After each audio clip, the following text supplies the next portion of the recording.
Sports Report. I'm Ramon Scott, and I'm joined as always by Dave Dickens of EastCountySports.com. Dave, it's a kind of a light schedule in East County football this week. Several teams are taking the bye, and one team, Grossmont High School, they got an unexpected bye. They were expected to play De Anza High School right out here at Grossmont High School, but maybe De Anza took a look at how good, even though the Hillers lost last week, maybe how good this team was, and they decided to take a rain check. You talked with Coach Carlo. What's going on? Yeah, that was actually precisely my thought, is after seeing how well the Hillers did fare, especially in the first half against San Marcos last week, that they might have thought twice about it. But after talking to head coach Tom Carlo, apparently De Anza had never signed the original contract, so pretty much the whole thing was nullified and void with no signatures. We made some communication, meaning Grossmont made several attempts to contact the team, but nothing from them. So therefore, Coach Carlo said, we're just going to have to go ahead and take our bye early. I mean, that could be a good thing, that could be a bad thing. As those byes come too early, you might want it a little later in the season after you're a little bit more bruised up. However, they are going to have to take it. For the game now that they were going to buy on 9/14, September 14th, they're trying to get a hold of an LA team possibly that needs to play as well to fill their schedule. So hopefully that works out for them. It's just one of those things. So because of that, we're standing here on Grossmont High School field as courtesy of Coach Carlo. I have a feeling that the Foothillers would like to get back out on this field after that San Marcos game, and we'll talk about that next when the Hillers get into action. But just having that lead in the first half and the way it slipped away, I bet the Foothillers would like to be on the field this week. Dave, we'll get to those rest of those games right now. A pair of East County unbeaten teams are going to square off at Valley Stadium on Friday night, and the Christian Patriots are going to host the Santana Sultans. This is the unexpected East County game of the week, a non-league battle. The Patriots currently stand in the top 25 in the power rankings with their 2-0 start. And of course, the Sultans are also 2-0. Christian already owns win over local outfit El Capitan. You were at that game, and they won last week in Sunnyvale, beating the Kings Academy in an exciting game, 29-27. Senior quarterback Owen Easley is averaging over 200 yards passing over his first two games with no interceptions in 42 attempts, and he's also rushed for 5 touchdowns in just 16 carries. Alex Gonzalez has 13 receptions for 163 yards so far. Christian and Santana, probably going to be some points scored. Absolutely, and you were mentioning Christian so much and how well they've been doing, but let's look at the Sultans also. I think that they're a surprise of the season so far. They are undefeated in the Valley League, and with Nathan Temple. After seeing the preseason look at a couple of their practices, Temple is just on fire, and the way that he and his receivers are clicking right now, and not to mention the running capabilities of Mutah. And also, let's not forget about the defense. This week, the Sultans are going to have those weapons available. It's Randy Smith, 11 catches so far for 4 touchdowns. And watch out for sophomore Jared Forster. He has 10 receptions so far. For Christian, it's going to be upon Bryce Ripple and the defensive crew to stop them. Ripple, 25 tackles so far, including 4 for loss. And he's also 150 yards or so of total offense. So he's part of the plans on both sides of the ball for the Patriots. For Santana, of course, you mentioned Mutah, and you mentioned Cam Wilson. He's got those 3 sacks so far. The Sultans 7.5 sacks over the first 2 games. That's a nice, pleasant surprise by them so far. You also got to figure senior Zian Litton, Colton Snipes also on the Santana defense. I think the Patriots are expected to win here. According to the power rankings, that's indeed the case. But I think the Sultans can be excited for their chances, not only in this game, but after this game and beyond as well. I still like the Patriots to win this one by about 2 scores. Yeah, I'm going to have to concur that definitely Christian has the offensive firepower to overcome a unexpected great Sultan defense. However, I think it's going to be a 1-touchdown game, and I think it's going to be competitive down to the end. I've been really pleasantly surprised with the way Santana has been coached and the way that they have performed on the field. Especially, I'm telling you, I don't know what it's something about that quarterback, Nathan Temple. He just seems very confident with his receivers and very confident in his running game. He had a lot of good things to say about his O-line as well. So should be competitive, but again, I take the Patriots as well by 7. I think we're both on Team Santana to be the wild card team in the Valley League this year with Monte Vista and West Hills. Absolutely. Mount Miguel is going to play Valhalla now. These are a pair of Grossmont teams without a win so far, but I think the winner can turn their season around in the right direction. Both squads certainly think they have an opportunity to win this game, I would think. Closely matched. Valhalla ahead a little bit in the power rankings, and they are at home. These two teams currently reside in opposite leagues, but they've played each other since the beginning of Valhalla's existence back in 1974. The current series stands 26-16-1 in favor of the Matadors. The Norsemen, though, have won the last 4 in this series. The last victory that Valhalla registered on a football field was against the Mount Miguel Matadors, 26-14 in week 3 of last season at Mount Miguel. Yeah, but there's a whole different regime going on over there at Mount Miguel, and I think that they're, despite the scores that they show on the scoreboard, I think eventually they're turning into a much classier team. They will be the class of the league eventually, and with Troy Starr at the helms, no offense or anything towards Sean McDade, but all I got to say is you better look out for Mount Miguel, because I think they are going to progress as each game goes along. And, you know, they do have some talent. I mean, the young sophomore behind center that they refer to as JD, he has some good field vision. He has a great arm, and he's got Larry out there for him that'll make some great catches. And I think Troy Starr's got some really good packages, and I think what it really comes down to is them learning the playbook. By mid-season, who knows, they could be 5-5. Well, that's why I think you give Mount Miguel a shot here to continue to improve, and the fact that Valhalla also regressed a little bit of late, and I think that this is the spot for Mount Miguel. I talked to one local pundit, says that he thinks that the Matadors have a big chance in this game. Valhalla's Ethan Furkic is a current senior. He played the role of run stopper in last year's game, and the Matadors couldn't get their ground game moving. The Matadors actually had 268 yards passing in last year's game. Then junior Kiar Worthy had a big 41-yard reception for the Norsemen. We saw what he can do in the first week. He returned a kick return. He's explosive for Valhalla. Also, Mount Miguel's Jaheim Allen, now a junior. He played in that contest. He did a nice job in pass coverage. He kept Valhalla out of the end zone with a pass breakup inside the 5, which led to a field goal. Despite the losses, both teams were underdogs in those first 2 matchups, so maybe we don't have the best gauge of how good these teams can be. Valhalla senior Zach Larson recorded a sack last week against West Hills, while Furkic had an interception. Mount Miguel, you mentioned sophomore quarterback J.D. Laverdier. He has stood confident in the pocket so far, despite getting a little bit of heat. He looks like he's the type that likes to stand in and make sure he gets his throws off. He completed a pass last week, 66 yards to wide receiver senior Jad Mallard for a touchdown in the 4th quarter against Chula Vista. Mallard came back and recovered a fumble on the next series, so we'll watch for him. Also, Matador juniors Mike Medina and Ulysses Manji registered some good hits on the ball carriers. Which team's going to hit the mark in this one, Dave? I'm going to take Valhalla by a touchdown. Well, I am going to say that it's going to be a turnaround, and that Mount Miguel is definitely going to turn their season around and get that first W for head coach Troy Starr, and he's going to have a big smile on his face for the first of 3 weeks. Nice. That's an upset special from Dave right there.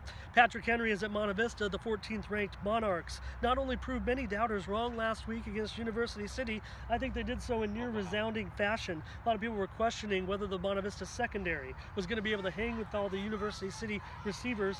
I mentioned that, you know what, Monte Vista's secondary is actually very experienced, and when it came down to it, it wasn't not only the secondary doing a great job, but the heat that came on from the brothers Schmidt.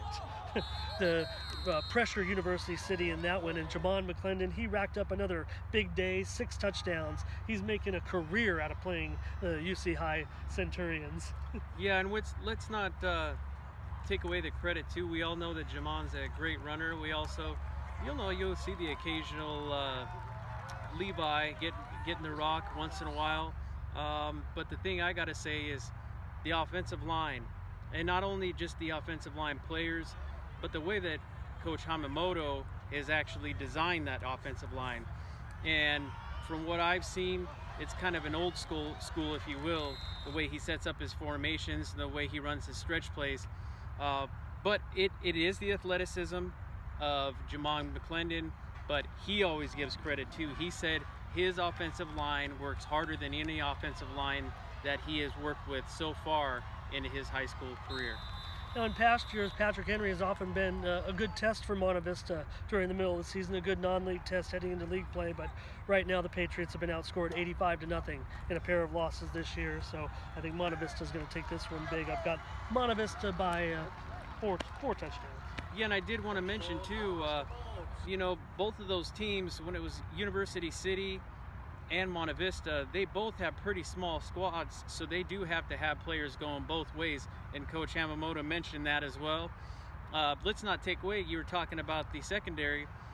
Kenny Stevens, he's called to do the quarterbacking duties, not only do the quarterbacking duties, using his leg, throwing the passes, but not only doing that, but trying to pick off passes and make sure that center area takes care of itself, and maybe he'll get a pick as well coming up here soon, but he plays very well, great tackler, so he's very vital to both sides of the ball. I think his development is going to be key for the Monarchs' progression. We've already started to talk about it. You see where Monte Vista is right now in Division 3, already moving up to the top of Division 3, and they are overachieving. I don't want to say overachieving, they're overshooting their computer ratings so much that right now they are a top contender for a state championship. And when I say top contender, I'm talking about 2 or 3 teams that are kind of the favorites to win a state title. Let's hope they don't hear this down in Spring Valley right now, but believe me, in talking to the experts, I think this is what we're looking at. Santa Fe of Santa Fe Springs is going to come down to Santee to take on West Hills. The Wolfpack are off to a 2-0 start after holding down both Southwest El Centro and Valhalla to single digits. West Hills senior Jordan Young passed for a touchdown and ran 54 yards for another in last week's 24-7 win against the Norsemen. Senior two-way star Jake Mayhew, he's really turning into be a 3-way threat. Let me tell you about this, Dave. Of course, we know he's a great linebacker and he's a good hard-nosed running back, but he's developing as a receiving option for Young as well. Yeah, not to mention, I was looking over our senior writer, Mr. Yale, and what he saw, and he says that he's never seen such an explosive player in Jordan Young, and the way he has his field vision and the way he distributes the ball and the way he gets out of the pocket just at the right time and just slides through tackles. And it just comes down to he's making great decisions. And let's not forget, this is only the second season, I believe, or no, it's been 3 seasons since they've had a returning starter behind center. So I think big things are coming just because of, you were saying, the running back that's playing 3 ways, and then also Jordan. I mean, I'm looking at West Hills. It could very well come down to that last game against Monte Vista. Well, that's what everybody's looking forward to, and even West Hills beyond that. As it turns out right now, Dave, Division 3 has really, we talked about that being the East County Open, but right now the top 3 teams in the computer rankings in Division 3 are all East County teams. So we'll sit on that one for a while. The Chiefs from Santa Fe High were undefeated champions of the Del Rio League in the southern section last season, but they're off to an 0-2 non-league start in 2018. Computers suggest a pretty good night for the Wolfpack. I'm just going to say West Hills by 2 touchdowns. I'm going to definitely agree with that. There's just too much firepower that they have on that offense, and not to mention their defense is pretty stout as well, and it's just great to see what Coach Ash has going on over there in Santee. He's really he's got definitely a competitive team, and they're definitely going to go forward and do great things. More sleepy under the radar, we keep saying about. How about 2 teams in Santee? They're 4-0 right now. The El Capitan Vaqueros continue their treacherous non-league schedule when they host the number 3 Madison Warhawks. The Warhawks come into Lakeside, and this is going to be another tall order. But El Capitan I think they could take solace in last week's terrific 37-35 effort. They lost to Modern Day Catholic, a game that was eventually decided by just a safety. But junior running back Donnie Green, I guess, was this the secret weapon that Coach Berner was referring to? Because Donnie exploded for 182 yards in the contest and had a big day. And El Capitan, they really kind of shifted to a run-oriented offense in that game against Modern Day. I think that he definitely was the secret weapon that Coach Berner was talking about at the beginning of the season. I think he really set out in the first two games, though. He wanted to see what Wickhauser could do passing-wise, because he had put up some spectacular numbers for the games that he did play when he came back from injury. And maybe it's just a little sputtering out of the gate as far as the passing game. But if it's going to work and it's working for you, just hand him the rock and let him go. And I think that we might see some more of that this week against Madison. And, you know, people look at this, well, they got Madison, they got all these tough teams. But you know what? That just shows also that Ron Berner and his squad, they have really some serious talent on their squad. And that they're playing some of the tougher teams and they're showing up. They're not getting blown out. So I think that, unfortunately, Madison will probably take this one by a pair of touchdowns, maybe more. But I think that just like Coach Berner said last week, they're almost there. They're almost there, and they're getting better each week. So I think after this Madison game, that definitely is going to open them up for a couple of W's. We'll see if they can keep this rushing attack going a little bit. That could slow the game down a little bit. I don't think there's anything wrong with Hauser. He threw 2 touchdown passes last week to Ethan Burleson, and Javit Yokley had a 75-yard touchdown run. El Cap in that game rushed for over 350 yards. Madison, of course, has big victories so far. Rancho Bernardo, Bonita Vista, they put up 62 points last week, and they have that trio of superstars.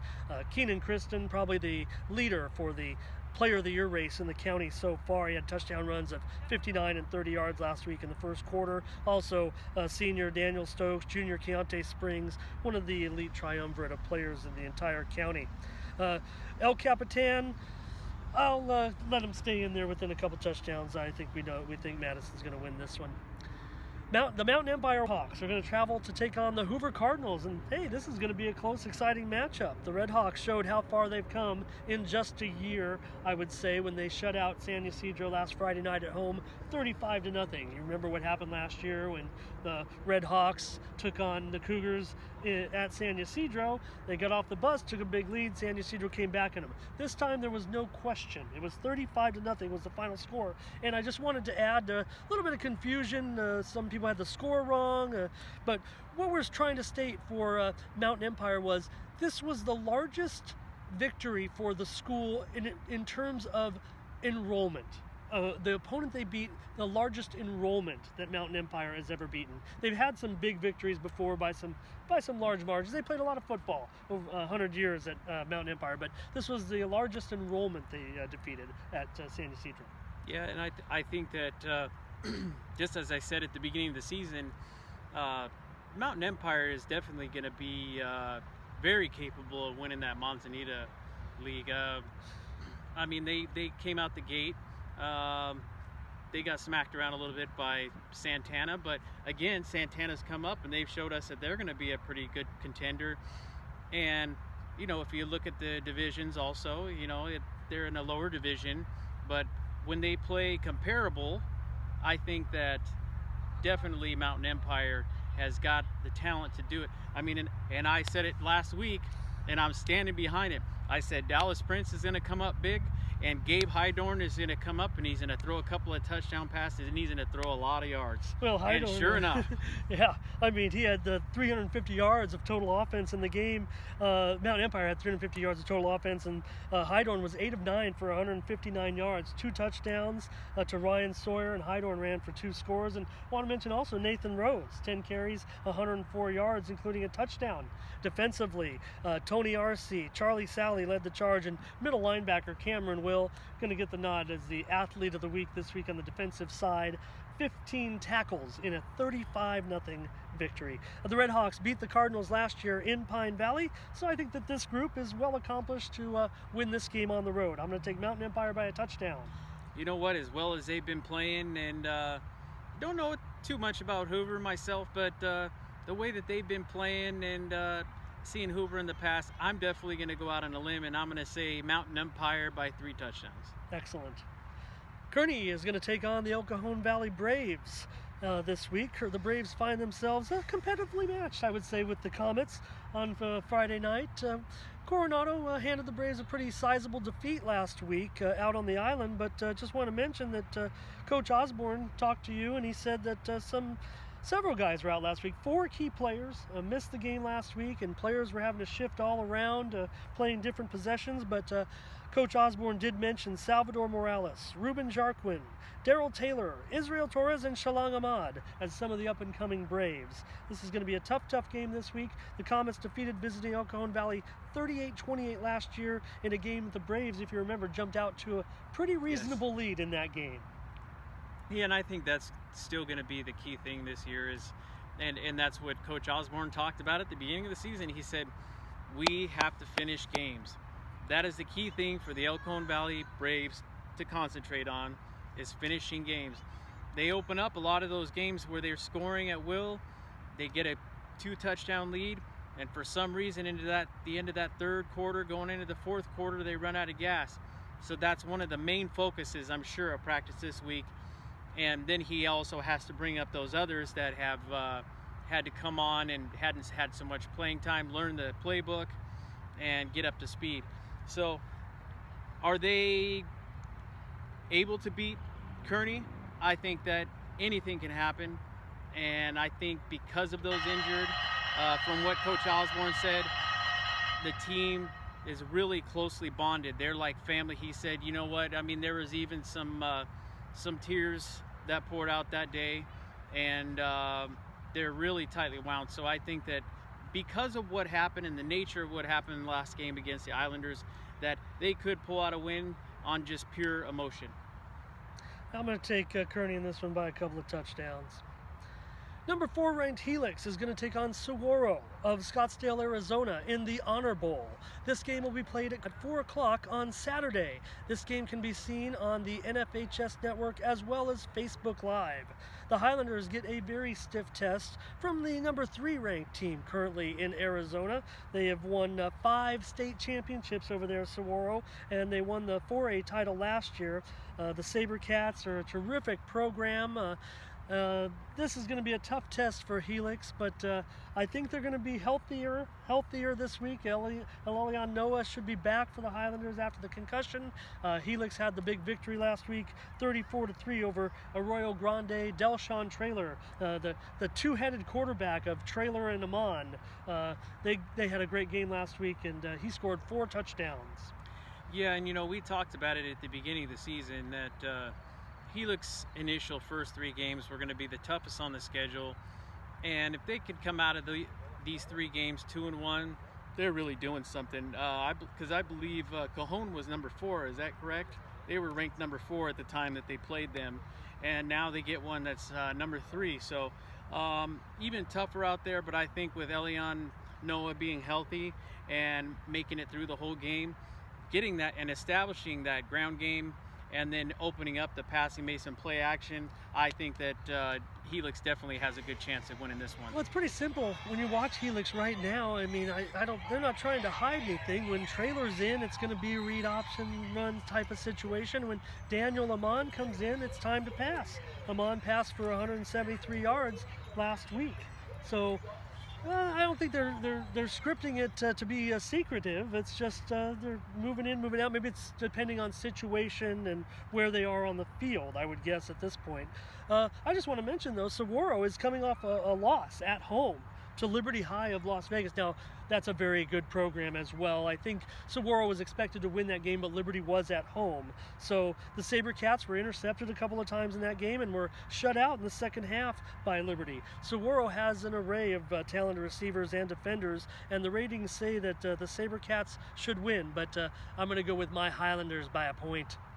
I'm going to definitely go with the Highlanders as well. I'm going to say that they're going to eke this one out, and it's definitely going to be a battle, but it's going to be by a field goal. You know, in my notes here, I had Saguaro, but I switched at the last minute because I'm standing by my Highlanders.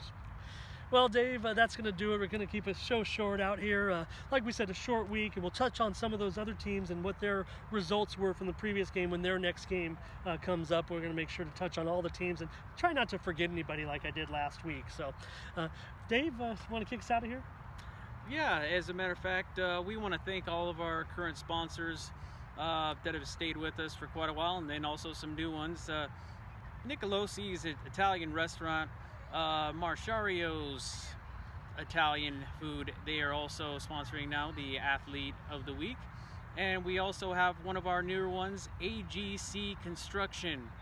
And also, let's not forget H12. And we also have Retro Sports and Al Sport Shop.